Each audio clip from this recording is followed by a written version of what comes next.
Well, welcome everyone. My name is Heather Knoll, and I am the program coordinator at Sustainable Woodstock. Founded in 2009, Sustainable Woodstock is a not-for-profit community and environmental action and education organization.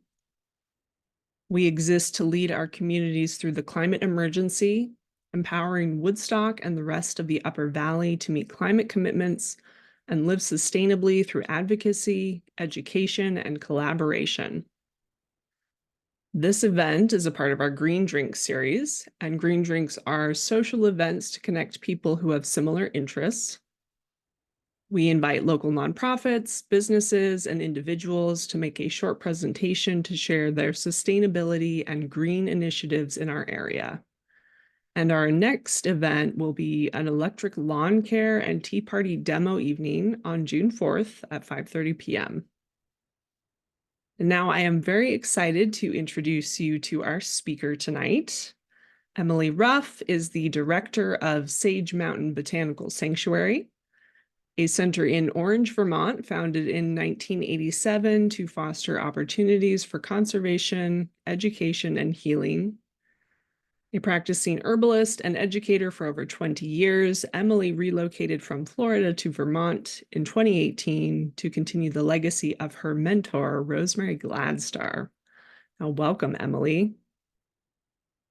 Thank you all so much. It's such an honor to be here with you tonight, tuning in from Vermont, not too far away from y'all. And when I lived in Orlando, Florida for 20 years prior to living here, I was part of a green drinks community there. So it's really lovely to unite with you all. And I wish I could be with you on Tuesday in person at your tea party. As an herbalist, I have quite a fondness for tea parties. So mixing those with electric lawn care is just like the upper echelon of social events. So thank you for having me tonight.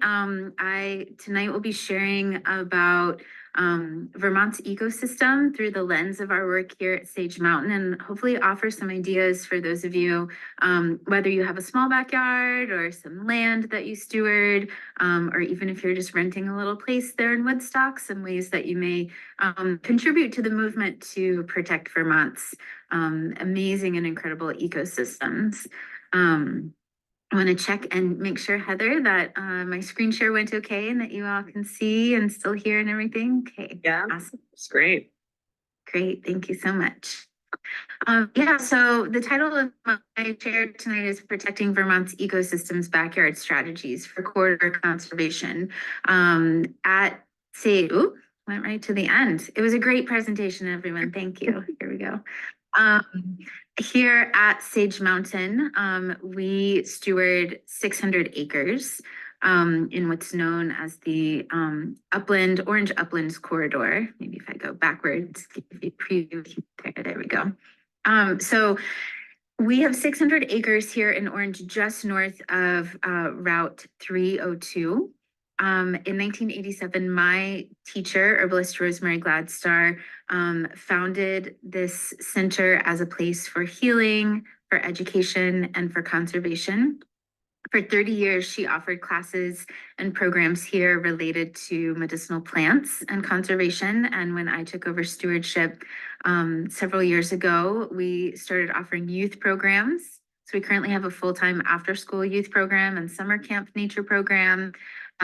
In June through October, we also offer family and adult programs like day visits, weekend classes, private retreats, and garden internships, as well as all year round doing a lot of work in conservation, research, and advocacy with a lot of state agencies and other nonprofits and community organizations to fulfill our mission of protecting the medicinal plants that we love and the ecosystems where they live.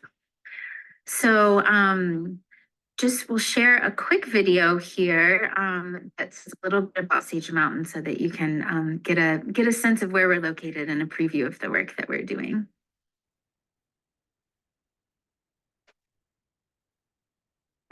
Sage Mountain Botanical Sanctuary is a 600-acre wilderness retreat within a contiguous forest spanning over 80,000 acres in central Vermont.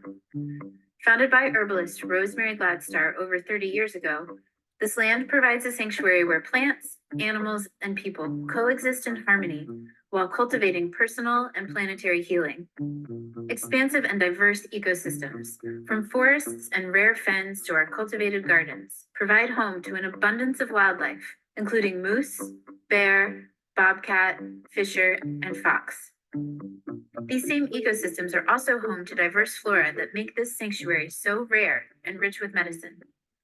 Threats to our wildlife's unique habitat continue to grow due to climate change and development. Now, more than ever, protecting biodiversity is not only critical for the health of the planet, but also for our own survival. At Sage Mountain, our mission is to restore critical ecosystems, advocate for conservation of wilderness, and programs focused on earth stewardship and personal wellness. We invite you to join us as we continue a legacy of conservation, education, and healing. So there's a little glimpse of our land and the corridor where we live. I love seeing those drone shots and getting an eagle eye view of this little mountain that we're situated in. You can see in this image that we are just at the southern edge of the Groton State Forest. We're actually part of an 80,000 acre contiguous roadless forest. And it's designated by the state of Vermont as highest priority landscape, watershed, wildlife corridor, and in Vermont conservation design, a number of other really high priority landscape designations. We have an immense amount of biodiversity here in this corridor and on our property that we steward that provides a rich environment for rare plants, for wildlife, for riparian habitat. As you saw those images of some of the animals that are our neighbors and allow us to live on their land, I was recalling just last week we were checking some of our camera footage and we found what's called a blonde coyote. It's a little bit different from an albino coyote, but it's equally as rare. A blonde coyote had just visited a few weeks ago, which just gives me goosebumps saying it out loud and just thinking about the beings that share this land with us. So you can see on this map that big kind of red thumbprint. We're right at the southern edge of that. And it's a big part of our mission, not just to foster biodiversity and protect the ecosystems and the different habitats here on our 600 acres, but also to work with our neighboring landowners and the state forest and other landowners in this corridor to really help protect the biodiversity that's here. Biodiversity, the biological diversity, I feel like it's a term that in a lot of sustainable circles is kind of a buzzword. So really it for us is a founding principle of conservation on a hyperlocal as well as a larger level, and really honoring the variety of life on this earth at all levels, from the different microbes in the soil here all the way up to those larger megafauna that call this land home. And really thinking about biodiversity in 2024 in central Vermont as we're all recovering from the impacts of climate change and floods and various evidence of the changing climate, really thinking about what does biological diversity mean and how is the concept of stewarding biodiversity changing alongside climate change. I think is this real evidence of the fact that we as humans are stewarding land that's changing in ways that both we contributed to the change and also that's like ecological and era related change, evolutionary change. So thinking about biodiversity in ways that how can we foster and support the variety of life on the planet. So let me pause real quick and just take a quick moment here I'm having a little technical issue, so I'm just going to pause my video for a second, Heather. And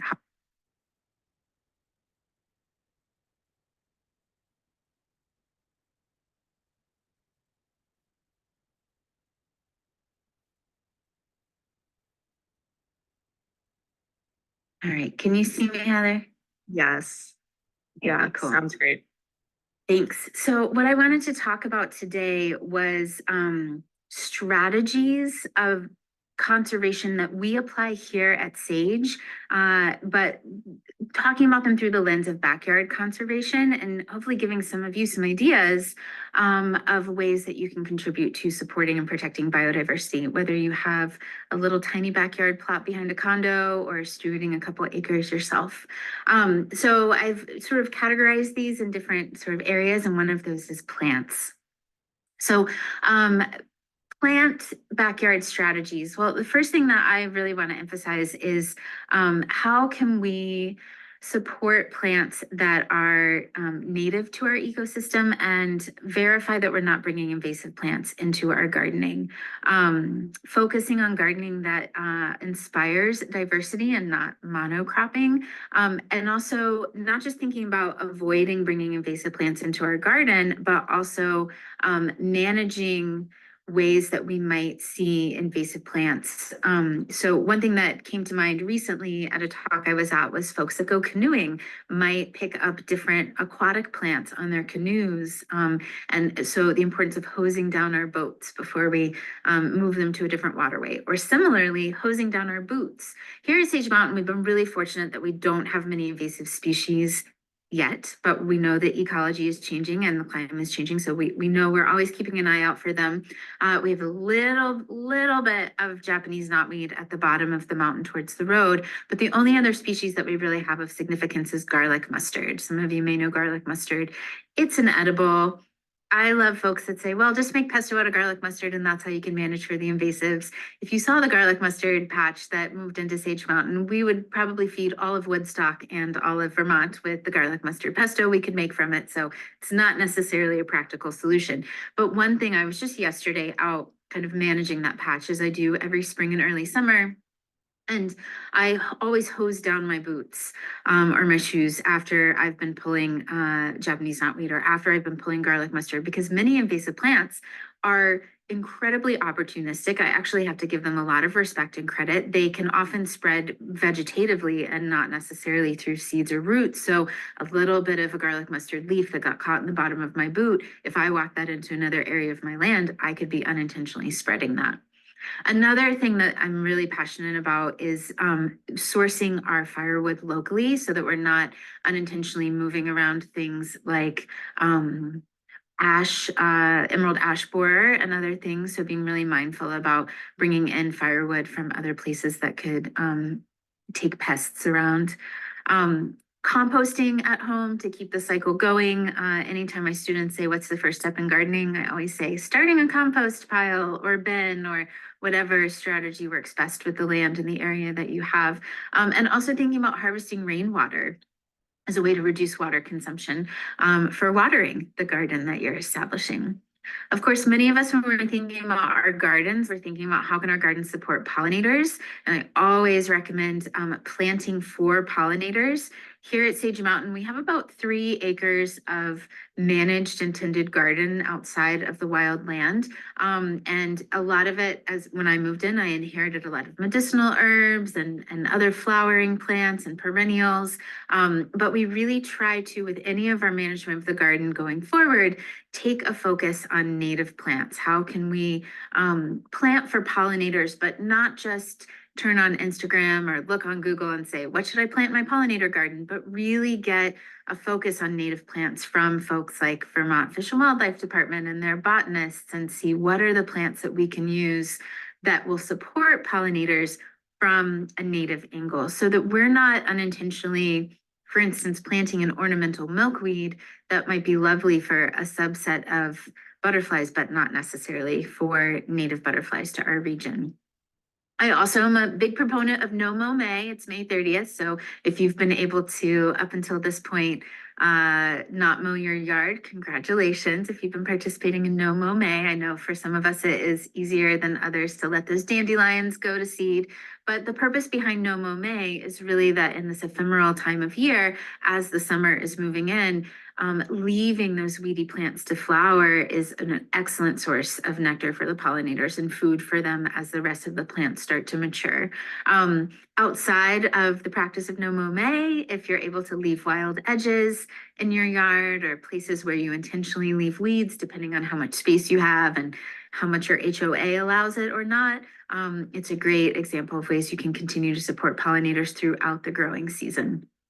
Another way you can support both pollinators and amphibians in your yard is avoiding raking those leaves up in the fall, if possible and where possible. Even similar to wild edges, if you just leave a patch of leaves, that creates incredible habitat for pollinators, also very protective habitat for amphibians. Avoiding neonicotinoid pesticides. If you do have to use pesticides and herbicides, try to use some of those organic options. And then something that I think we forget about a lot as it relates to protecting pollinators is protecting the darkness of the night sky and limiting light pollution. So turning off your lights or having outside lights that are motion sensor detected, right? So that you're not just leaving the light on all the time, but only having it on periodically. Not only is that helpful for local pollinators so that the moths aren't just incessantly banging their head against your light outside your porch, but also for migrating birds and pollinators. The more we can protect that dark sky, the more we're really contributing to both pollinator and aviary health. And I want to just mention that coming from Florida, which is not a dark sky state by any means, we have a real gift here in Vermont. To have one of the highest ranking dark sky states in the country. So finding ways that we can limit light pollution is not just a joy for looking at the Milky Way, but also for protecting pollinators and birds. So thinking about strategies that are helping our wildlife, any of those that I've talked about so far are really going to be helpful for wildlife because plants and pollinators, it's an ecosystem that builds on top of each other, right? So when we're protecting plants and the ecosystems they live in, we're also protecting the ecosystems where the wildlife live. But I think one of the most important strategies for me to think about whether you live in a rural or an urban area is honoring the fact that at the end of the day, we live in the home, the original home of these wild creatures. And so one way to acknowledge that and to protect them is thinking about ways we can prevent conflict. So one of the things that comes up a lot in my area, in the town of Orange and in Orange County, is the conflict that happens when we don't properly secure our trash and the bears waking up from hibernation or getting ready for hibernation in the fall are wandering around furiously searching for food and they find our trash. And then it becomes a challenge because many homeowners feel like the bear has impeded on their territory. The bear feels like we built our houses in its territory, and it just doesn't end well for anyone. So really using bear secure strategies for our compost and for our trash feels like a bare minimum step that we can take to protect wildlife in our region. One of my students recently was sharing with me some really interesting information about bird feeders. Most of us think putting out the bird feeders is really helpful for the bird population on our land, and certainly it can be to an extent. But one thing that I didn't realize before is that visiting birds to those feeders can sometimes pass disease between each other. And so this expert that we were learning from was sharing that we should, when we're going to refill our bird feeders, actually empty the seed, hose down the bird feeder, and then refill it with fresh food every time as a way to prevent the passing of disease from the visiting birds that might be coming to our bird feeders. I know my bird feeders bring me immense joy in the depth of winter, and I, kind of feel like I'm doing something good for the birds when really they're doing something good for me by visiting outside my window. So the least that I can do is try to prevent the passage of disease by assisting by hosing down those bird feeders. Another thing that I think some of us take for granted is placing decals on our windows so that the birds don't think that those are through flyways and try to fly in and then injure themselves. All sorts of sun catchers and beautiful decals or things that we can hang on the windows off of suction cups are ways that we can really protect the birds in that way. And as a passionate cat lady, I am also equally passionate about if you can't keep your cats inside 100% of the time, being very diligent in getting those bird safe collars. The ones that I have for my cats, I trust that they love and think are fashionable, although I'm sure they roll their eyes when I come at them with them, but they look kind of like clown collars. They're brightly colored. They have little bells on them, but they're really helpful deterrents to keep our domestic cats from getting our bird population. And You know, I know a lot of folks think we should keep cats inside 100% of the time. I don't necessarily disagree with that, but I know it's not always practical, especially if your cat is also helping you with, you know, other pests in your natural community. So thinking about just being really diligent if you can't keep your feline companion indoors all the time, getting those bird deterrent collars and having those very consistently so that you're still protecting the bird population where you live. One thing that comes up in a lot of my talks here locally in Orange County is what do we do about trees in our backyard if we find that there's a tree that is dying or that you know, is at risk of falling on your roof? What do I do? Do I cut it down? Do I not cut it down? And most of the holistic foresters that I've worked with over the last 7 years here in Vermont really advocate that it's not inappropriate to cut a tree if it is at risk, if it has limbs falling, if it's a danger to you and your family. But just cut those big limbs and then leave as much of a trunk or a snag as you can.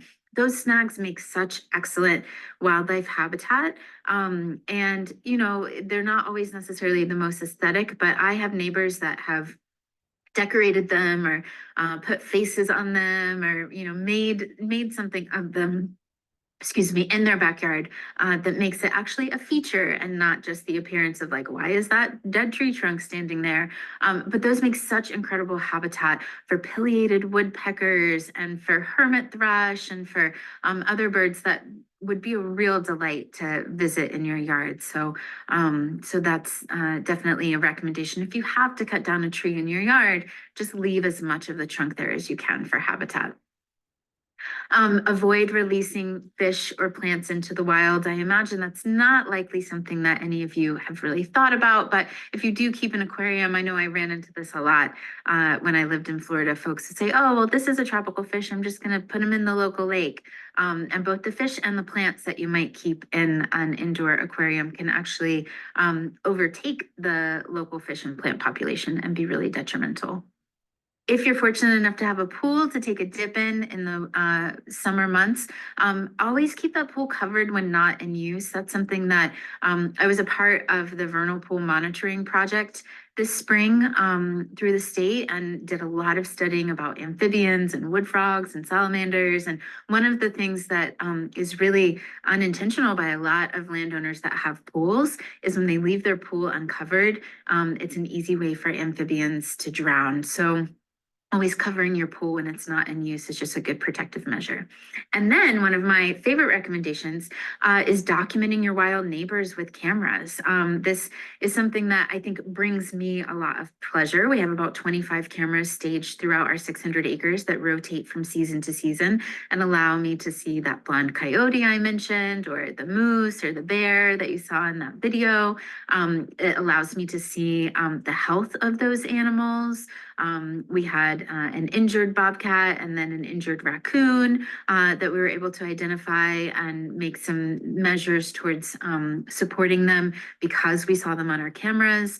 It's also a wonderful way that I'm able to share information with local agencies and state agencies like Fish and Wildlife, so that, you know, hey, we have moose going through this area, like you might want to know and count that and document. So a simple trail camera usually costs, you know, $50 to $100. It's a great activity that you and your family and your neighbors and your kids can engage with.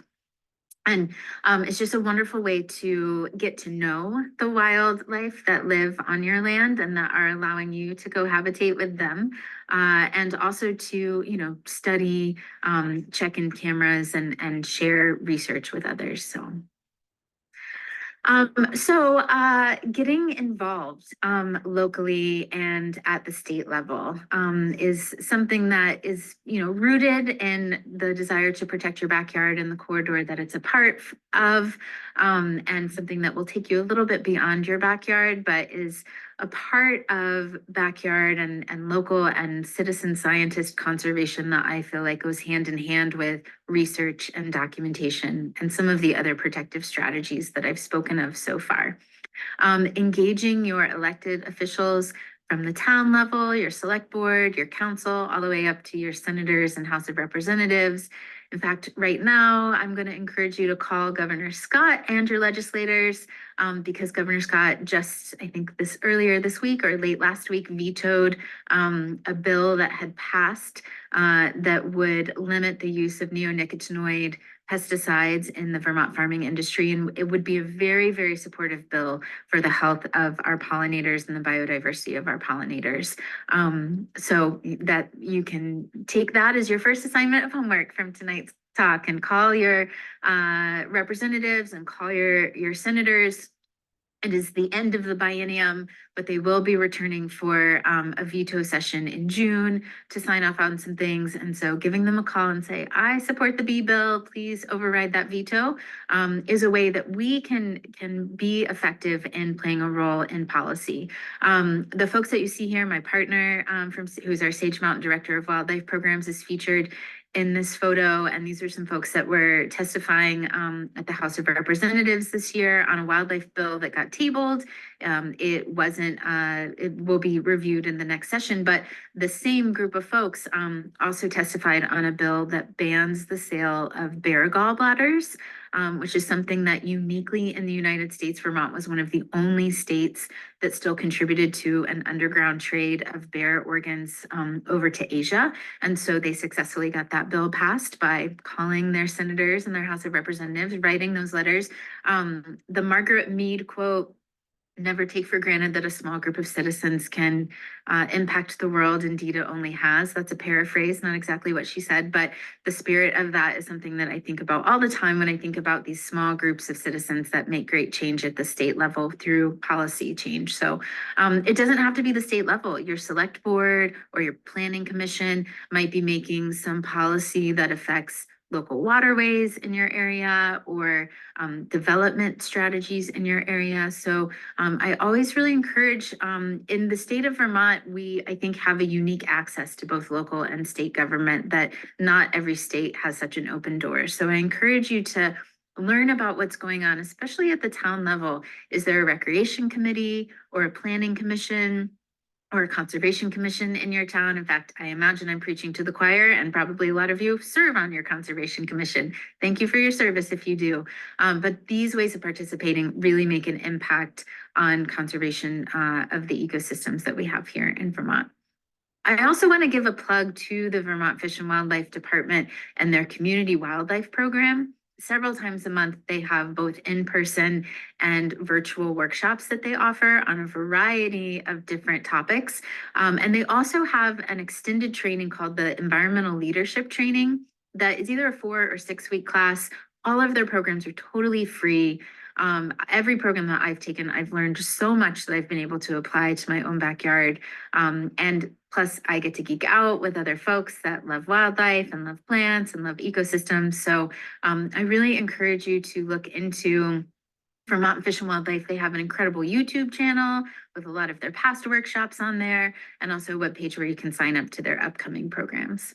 And then, of course, thank you for being a member of Sustainable Woodstock and staying connected and building these communities. I really think of groups like this and green drinks and events like this as really the mycelium of the conservation movement. And Vermont, we can be really distanced from one another. We, may live in a rural area and not connect as socially as often as we might if we lived in a big city or a more dense state. And groups like this are doing such incredible work to help us build these relationships that help us learn together and grow together and teach one another.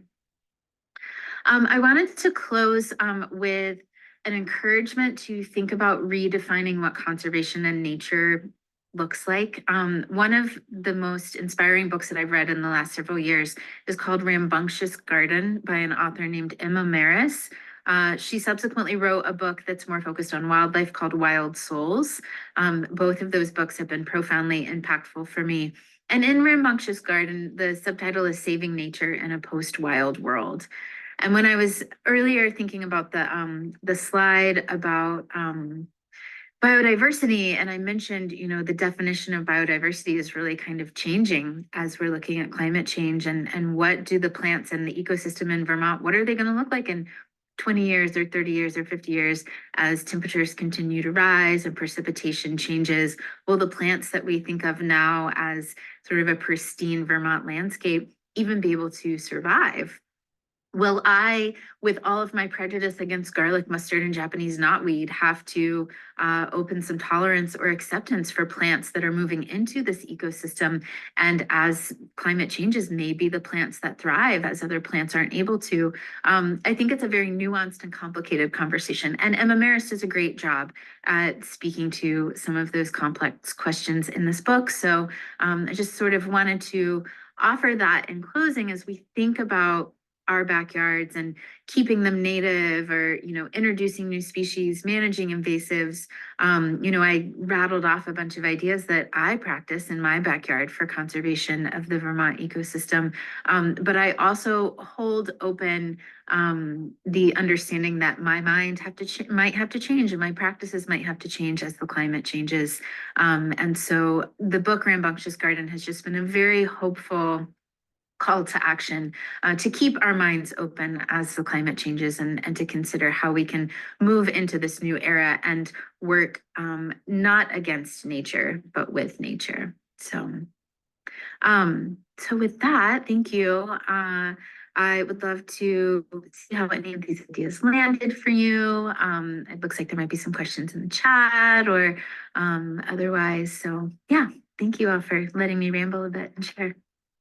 Thank you, Emily. So we're going to be taking questions in the chat. If you guys haven't used Zoom chat before, go down to the bottom of your screen, click on more, and then click on chat, and it'll open up the chat on the side. You can enter your questions there.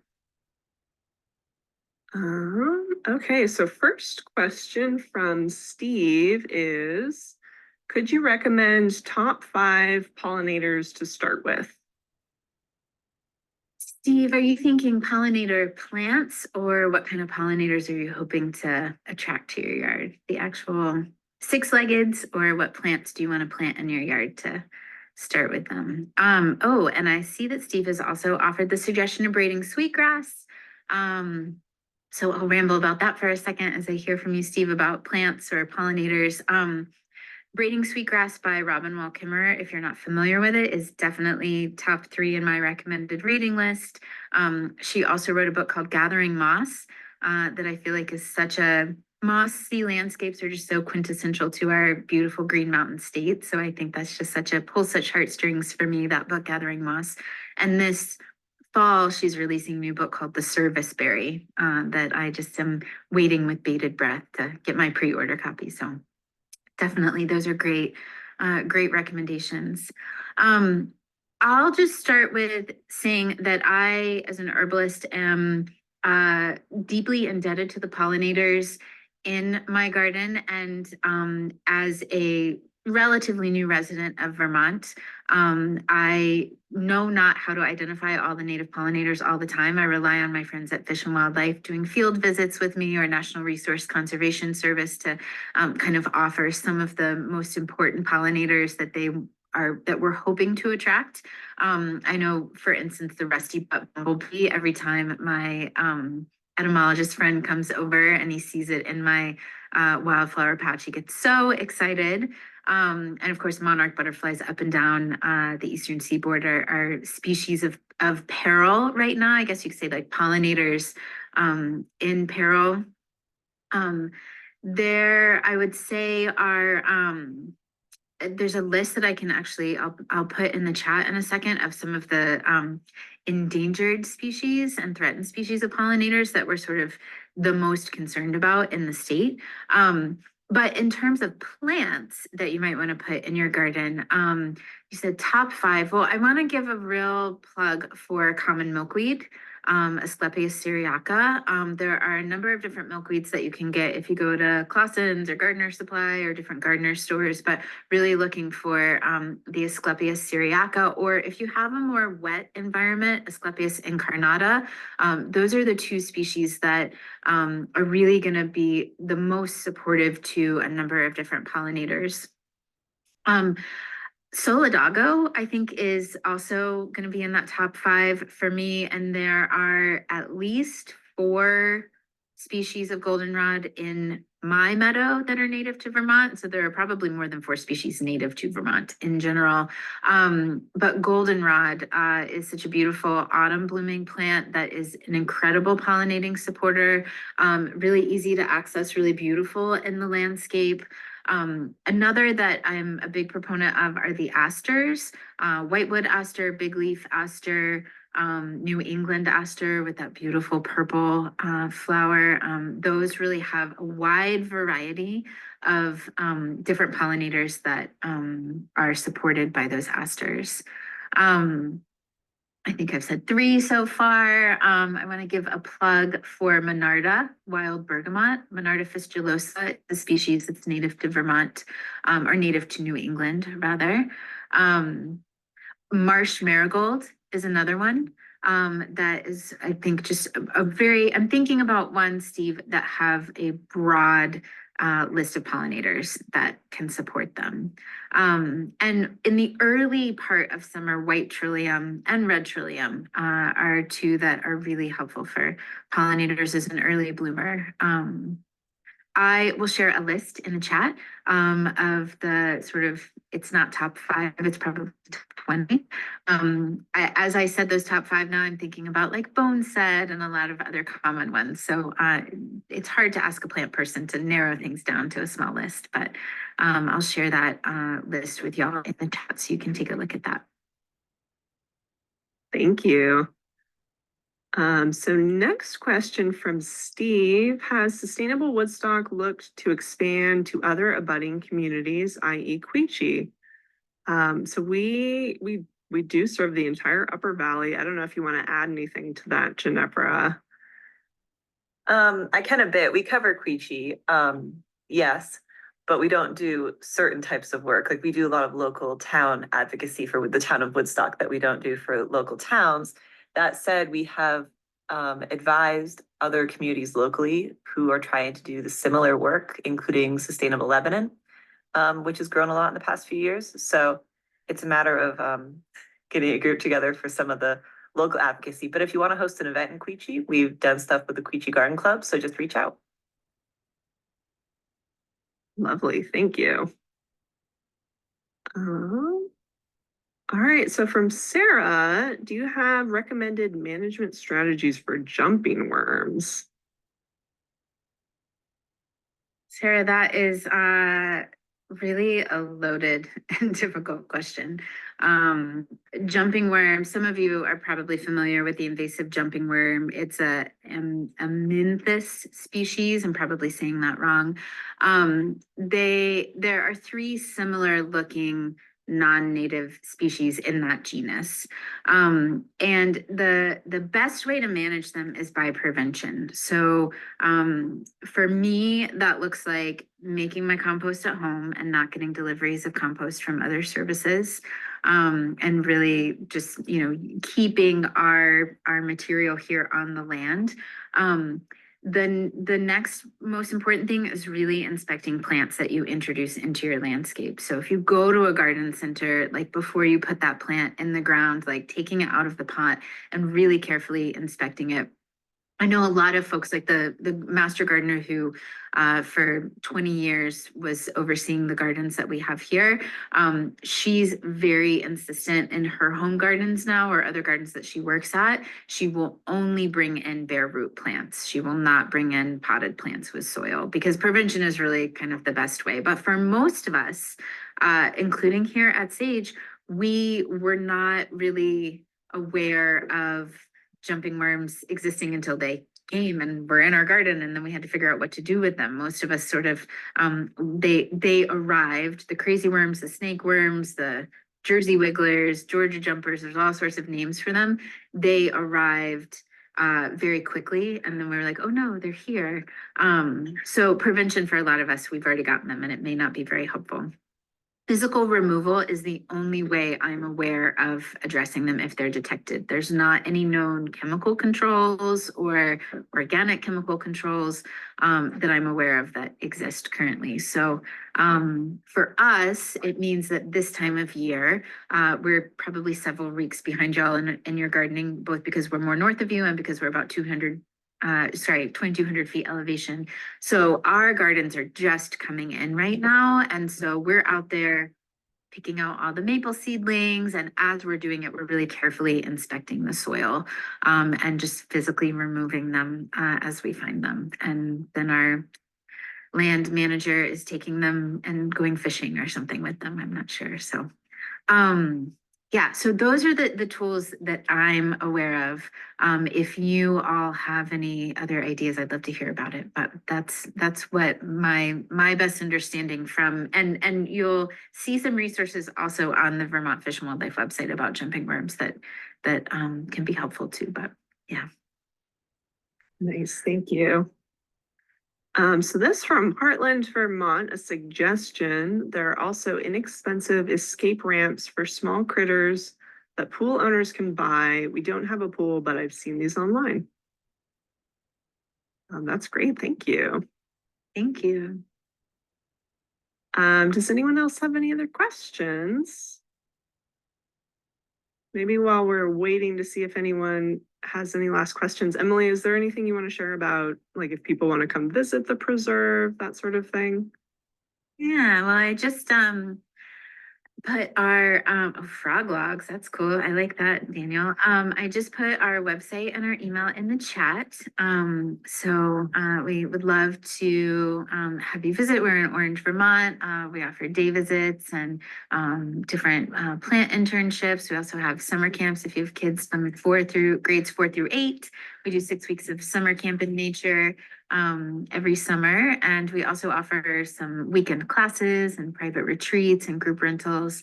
We also try to have a lot of information about the plants and the wildlife on our website. So you can spend some time wandering around. We have a YouTube channel where we try to put up all those beautiful videos that we get on our trail cameras of the wildlife in our area. So lots of ways you can spend some time on your device checking out Sage Mountain on our website and on our YouTube channel.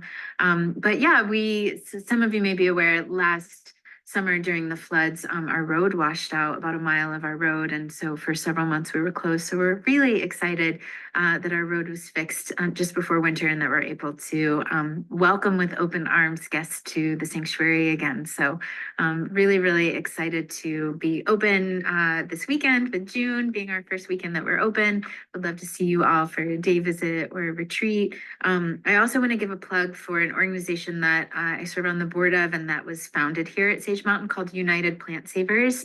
The mission of United Plant Savers is medicinal plant conservation. So plants like ginseng and gold seal that some of you may have growing in your landscape, wild ginger, other medicinal plants that are exceedingly becoming threatened due to habitat changes, as well as to industry and poaching and stuff. Ginseng in particular, a plant of concern with poaching here in the state. United Plant Savers is a national organization that has a lot of focus here in Vermont on the medicinal plants that we have here. Some of you saw on our video or one of my slides, Cypripedium, the showy lady slipper. We have a calcareous fin here as one of the rare habitats that we steward. And between summer solstice and July 4th, we have a huge bloom of thousands and thousands of showy lady slipper in our fen, which is always a real treat to welcome guests to see those. But that's one of those medicinal plants of concern that United Plant Savers works to advocate for. So United Plant Savers also has lots of cool monographs and videos and more information. Those of you that have interest in plants in general or herbalism, I encourage you to check out that website too. Lovely, thank you. Yeah, thank you so much. I also just wanted to thank you for bringing up the legislative side of things. It's so easy to get lost in what we can do on our own properties, which is lovely. But definitely been an interesting, I don't know what to call it, legislative season session. And I was just curious if you had any idea on what's going to happen with the neonicotinoid, I can't say it, neonicotinoid bill.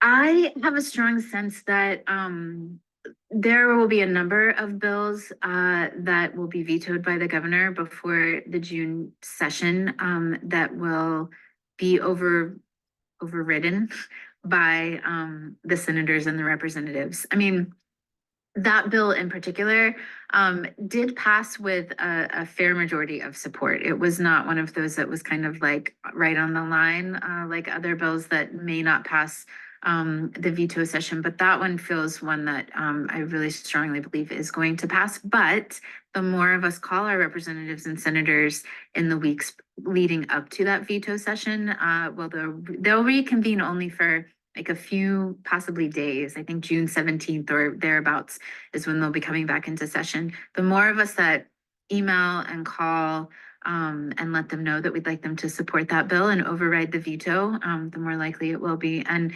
again, I said earlier, it has been striking to me what open doors there are at both local and state level for advocates to connect with representatives and get involved. I think probably most rural states with small populations have that similar ratio.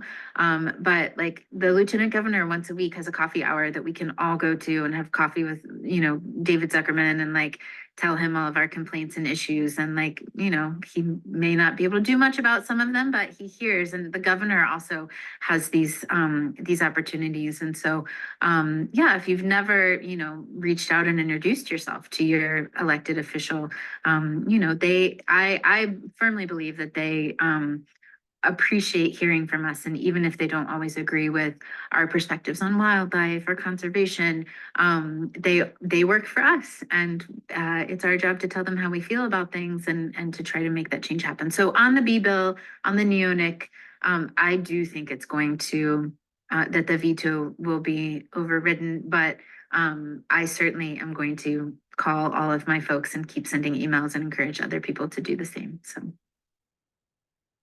Thank you. Yeah. There's two organizations that I'll highlight, and there's actually lots of others. So, but Rural Action has been a champion of that neonicotinoid bill, and they have great action alerts and keep their constituents and members and followers engaged in what's going on during the legislative session. Because if you've never worked in, advocacy or lobbying before, and you see, it's just like a maze and a circus, and it's impossible to really navigate what's going on very clearly. So they do a great job of advocating and supporting. And NOFA, the Northeast Organic Farming Association, has also been a real advocate of that bill in particular, and also sends out a lot of farming and land related action alerts. So those are two organizations that I follow and have a lot of resources for folks like us. So I'm curious if Rural Action, did you mean Rural Vermont, or is this Rural Action? And I don't know about Rural Action. I mean Rural Vermont, but there's okay. a group called Rural Action, which is actually a national group that does do some work on medicinal plant conservation. So thank you for correcting me. Rural Vermont is who I know about the other one too. Yeah, Rural Action does some cool things with like ginseng projects and stuff. So